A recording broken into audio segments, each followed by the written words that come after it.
Dear students, Assalamu alaikum. Welcome to our channel Bright. I am Mr. Sohail Khan, your English teacher, and I will discuss on voice change today. Let's go to the board. আমরা জানি যে voice দুই প্রকার, সেটা কি active এবং passive. তো active থেকে প্যাসিভে রূপান্তরিত করার সময় আমাদের কিছু কৌশল অবলম্বন করতে হয়। যেমন অ্যাক্টিভের একটা সাধারণ গঠন রয়েছে, তো সাবজেক্ট থাকে, তারপরে সাধারণত একটি ভার্ব গঠন থাকে অক্সিলারি সহ অথবা অক্সিলারি ছাড়া, তারপর একটি অবজেক্ট থাকে, বাকি এক্সটেনশনও থাকতে পারে, সেটি আমরা এখানে উল্লেখ করছি না। আর প্যাসিভ করার সময় আমাদের যে কৌশলটি করতে হয়, এই অবজেক্টটিকে বাক্যের শুরুতে বসাতে হবে, তারপরে প্যাসিভ ফর্মে যে অক্সিলারি ভার্ব আসবে সেটিকে বসাবো, এরপরে আমাদেরকে দিতে হবে ভার্ব 3 অর্থাৎ পাস্ট পার্টিসিপল, তারপরে আমরা বসাতে পারি বাই। অবশ্য কখনো কখনো বাই ছাড়া অন্য কিছু প্রিপোজিশনও বসে থাকে অ্যাপ্রোপ্রিয়েট প্রিপোজিশনস এর ক্ষেত্রে। এরপরে আমাদেরকে যে প্রথমে সাবজেক্ট ছিল সেটিকে সেই বাই পরে নিয়ে বসাতে হবে, আর যদি বাক্যে কোনো এক্সটেনশন থেকে থাকে সেটিকে পরবর্তী অংশে সুবিধাজনক জায়গায় বসানো যেতে পারে। তো ভয়েস অ্যাক্টিভ থেকে প্যাসিভ করার ক্ষেত্রে আমাদের শিক্ষার্থীরা যে সমস্ত সমস্যা মোকাবেলা করে থাকে তার মধ্যে একটি হচ্ছে তারা বাক্যে সাবজেক্ট এবং অবজেক্ট নির্ণয় করতে পারে না। তো সাবজেক্ট নির্ণয়ের পদ্ধতি কি? মেইন ভার্বকে কে অথবা কার এই দ্বারা প্রশ্ন করে যে উত্তর পাওয়া যায় তাই হচ্ছে সাবজেক্ট। আর অবজেক্ট নির্ণয়ের পদ্ধতি হচ্ছে মেইন ভার্বকে কি বা কাকে দ্বারা প্রশ্ন করে যে উত্তর পাওয়া যাবে সেটি হচ্ছে অবজেক্ট। তো আমরা যখন অন্য উদাহরণগুলো দেখাবো তখন কিভাবে এই প্রশ্ন করে সাবজেক্ট অবজেক্ট বের করতে হয় সেটিকে আমরা দেখিয়ে দিব। আর কিছু প্রোনাউন রয়েছে সেগুলো রূপান্তরগুলো একটু খেয়াল রাখতে হবে। যেমন যদি আই থাকে সেটি পরিবর্তন করলে হয়ে যায়, ভয়েস চেঞ্জ করলে আই হয়ে যায় মি, ইউ ইউই থাকে, শি হয় হার, উই থাকলে হয় আজ, হি থাকলে হিম, দে থাকলে দেম। আবার বিপরীত ক্রমেও হয়, যেমন আজ থাকলে উই, হিম থাকলে হি, দেম থাকলে দে, মি থাকলে আই, ইউ থাকলে ইউ, হার থাকলে সি। তবে যদি নাউন থাকে সেটি পরিবর্তিত হয় না, যেমন রাজু থাকলে রাজুই থাকবে, ফুটবল থাকলে ফুটবলই থাকবে, এবার অন্যগুলো যা আছে তাই থেকে যাবে। এখন আমরা আলোচনা করব হচ্ছে টেন্স ভিত্তিক ভয়েস চেঞ্জ। তো অ্যাক্টিভে রুল 1 যদি দেখি, অ্যাক্টিভে যদি মেইন ভার্ব 1 এ থাকে তাহলে প্যাসিভে আমরা সেই জায়গায় কি পরিবর্তন করব? প্যাসিভে করতে হবে am is are plus verb 3। খেয়াল করে দেখবে একটা active sentence he helps them in danger, তাহলে এখানে হেল্পস হচ্ছে ভার্ব 1। হেল্পস যদি ভার্ব 1 হয় তাহলে আমরা দেখব যে কে সাহায্য করছে, সে সাহায্য করছে, তাহলে কে বা কারা প্রশ্ন করে যে উত্তর পাবো সেটা হচ্ছে সাবজেক্ট। কাকে সাহায্য করছে, তাদেরকে সাহায্য করছে, এটা হবে হচ্ছে অবজেক্ট। ইন ডেঞ্জার হচ্ছে এখানে এক্সটেনশন। তাহলে এখন যখন আমরা প্যাসিভ করব প্রথমে এই অবজেক্টটিকে বাক্যের শুরুতে আনবো, তাহলে দেম কি হয়ে যাবে? দেম হয়ে যাবে দে। ভার্ব 1 থাকলে am is are বসে, দের সঙ্গে আর বসে, তাহলে আর বসালাম। ভার্ব 3 দিলে আসছে হচ্ছে হেল্প হয়ে যাবে হেল্পড। এরপরে প্রিপোজিশন আসলো বাই, বাই দিয়ে সাবজেক্ট হি ছিল সেটি হয়ে গেল হিম, আর এক্সটেনশন ইন ডেঞ্জার এটি এখানে বসে থাকবে ইন ডেঞ্জার।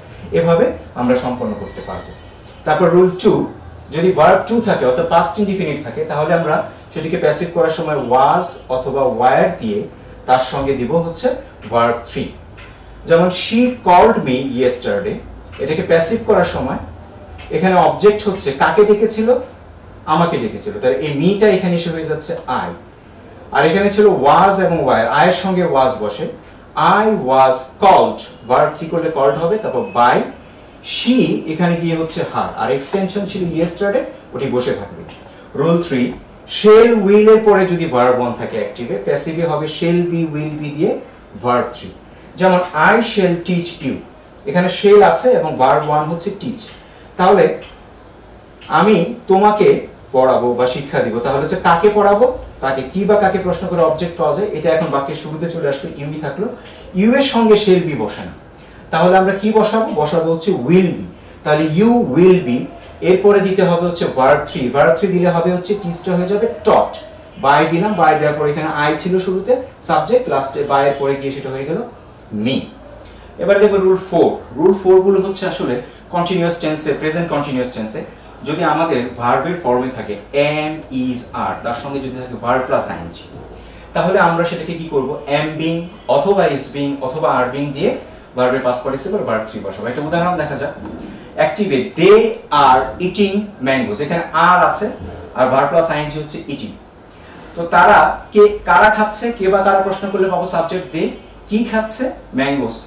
তাহলে এটা হচ্ছে অবজেক্ট। তাহলে শুরুতে অবজেক্ট চলে আসলো ম্যাঙ্গোস, আর এর জায়গায় কি দেখেন ম্যাঙ্গোস যেহেতু প্লুরাল তার সঙ্গে দিতে হবে আর, তাহলে আর বিং ইটেন হচ্ছে ভার্ব 3, এরপরে দিতে হবে বাই, আর সাবজেক্ট ছিল দে, এটি যখন লাস্টে বাইয়ের পরে চলে যাচ্ছে হয়ে যাচ্ছে দেম। এরপরে রুল 5 এ দেখো যদি হচ্ছে আমাদের থাকে পাস্ট কন্টিনিউয়াস টেন্স, অর্থাৎ ভার্ব যদি থাকে ওয়াজ ওয়্যার তার সঙ্গে যুক্ত করা হয় ভার্ব প্লাস আইএনজি, তাহলে হবে ওয়াজ বিং অথবা ওয়্যার বিং, তার সাথে হবে ভার্ব 3। যেমন we were buying the book, এখানে সাবজেক্ট হচ্ছে উই, কে বা কারা প্রশ্ন করলে কারা কিনেছিল, আমরা কিনেছিলাম, কি কিনেছিলাম, বইটি কিনেছিলাম, তাহলে দা বুক হচ্ছে অবজেক্ট।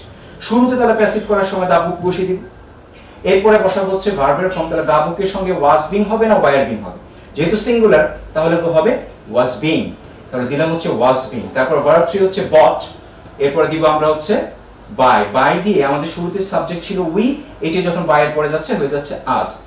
রুল 6 এ দেখো এটা হচ্ছে ফিউচার কন্টিনিউয়াস টেন্স, তাহলে হচ্ছে shall be will be plus verb plus ING, এটি প্লাস প্যাসিভ করলে হবে শেল বি অথবা will be plus being plus verb plus ING. You will be writing the letter, তাহলে এখানে অবজেক্ট কি লিখতে থাকবে, চিঠি লিখতে থাকবে, কে লিখতে থাকবে, তুমি লিখতে থাকবে, তাহলে ইউ হচ্ছে সাবজেক্ট আর দ্য লেটার হচ্ছে অবজেক্ট। তো শুরুতে দ্য লেটার বসিয়ে দেওয়া হলো উইল বি বিং, কারণ দ্য লেটারের সঙ্গে শেল বসে না, উইল বি বিং বসালাম, ভার্ব 3 হচ্ছে রিটেন, তারপর বাই দিয়ে ইউই থাকবে, বাইয়ের পরে বসে গেল। রুল 7 এখানে চলে আসছে আমাদের present perfect tense, has have এর পরে যদি ভার্ব 3 থাকে অ্যাক্টিভে, প্যাসিভে হবে হ্যাজ বিন অথবা হ্যাভ বিন প্লাস ভার্ব 3, অ্যাক্টিভে দে হ্যাভ ইনভাইটেড হার, তাহলে এখানে প্রথমে হারটাকে যদি শুরুতে নিয়ে আসে হয়ে গেল শি, শি এর সঙ্গে হ্যাভ বসে না, হ্যাজ বসে, হ্যাজ বিন, ভার্ব 3 হলো ইনভাইটেড বাই, তারপর দে এখানে ছিল এটা ওখানে চলে বাইয়ের পরে চলে গেল হয়ে গেল দেম।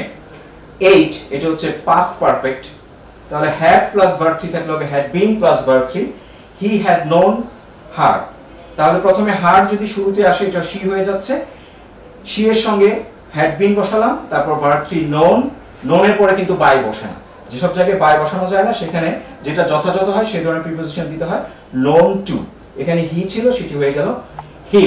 এবারে দেখবো আমরা মডাল অক্সিলারিজ, মডাল অক্সিলারিজে যদি ক্যান প্লাস ভার্ব 1 থাকে can be plus verb 3, could plus যদি ভার্ব 1 হয় তাহলে could be plus verb 3, may plus verb 1 হলে মে বি প্লাস ভার্ব 3 হয়।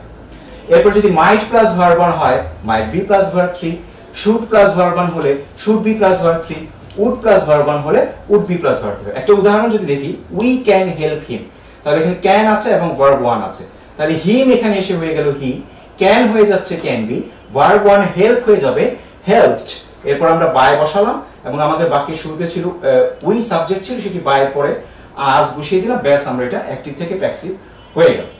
I hope you will keep yourself in practice, and there is no alternative of practice in English grammar.